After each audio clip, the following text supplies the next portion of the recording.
Professor Mar, lhe surpreendeu o número de inscritos no Enem, cerca de 20% maior do que no ano passado?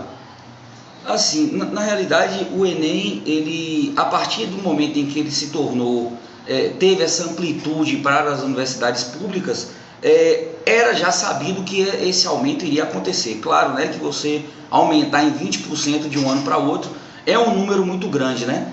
E que a gente tem que lembrar também que o Enem ele começou também a incentivar demais aquelas pessoas que já completaram os 18 anos e fazem a prova para poder conseguir o certificado de ensino médio, né? O que também é um número significativo, né, das pessoas que fazem com esse objetivo.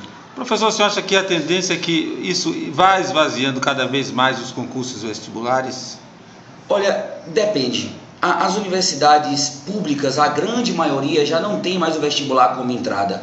Então, assim, vai chegar um determinado momento que as universidades públicas ou elas vão aderir completamente ao Enem, ou vai ficar muito pouco o número de universidades públicas fazendo vestibular ou até dividindo, né, metade das vagas para o Enem, metade das vagas para o vestibular, como é o caso da UESB, que a gente também não sabe até quando isso vai existir.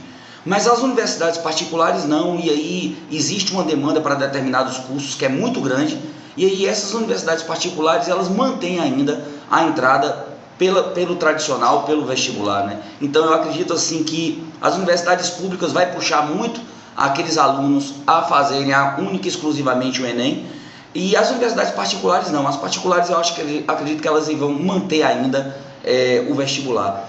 Eu tenho uma certa crítica com relação a essa questão das universidades públicas. Eu acredito que as universidades públicas federais elas deveriam utilizar realmente o Enem, porque você nacionaliza a prova, nacionaliza o ensino, mas existem particularidades que eu acredito que o Enem ele não vai conseguir abarcar essas particularidades de região, e aí eu penso que as universidades públicas estaduais elas deveriam manter o vestibular justamente em função da sua regionalização, mas não é o que a gente está vendo por agora, né? Professor, aumento do número de candidatos necessariamente aumento de nota de corte ou não?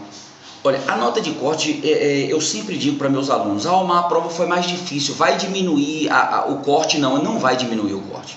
A tendência do corte é só aumentar, porque como a gente tem uma quantidade muito restrita de vagas, é natural que você tenha uma quantidade restrita de vagas que é menor do que a quantidade de alunos que terminam o ensino médio ou adquirem a idade para fazer a prova do Enem, então é natural que ela realmente cresça. Agora, a nota não vai diminuir porque existem muitos alunos que perdem e que já fizeram mais de um ano de prova.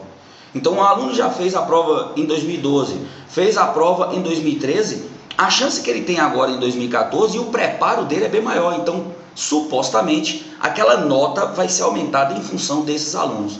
Então, eu não acredito que a nota ela vá aumentar em função única e exclusiva da quantidade de inscritos, né?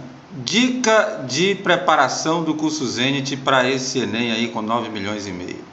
É isso, né? A gente sempre acredita que os meninos estão bem preparados, né? Então a gente esse ano fez uma mudança também na sequência dos conteúdos para atender em primeira mão aqueles conteúdos que são mais cobrados. Então a gente vem desde o primeiro momento que teve o modelo do novo Enem, a gente vem estudando as provas e percebendo aqueles conteúdos que caem com maior frequência, e realmente isso existe.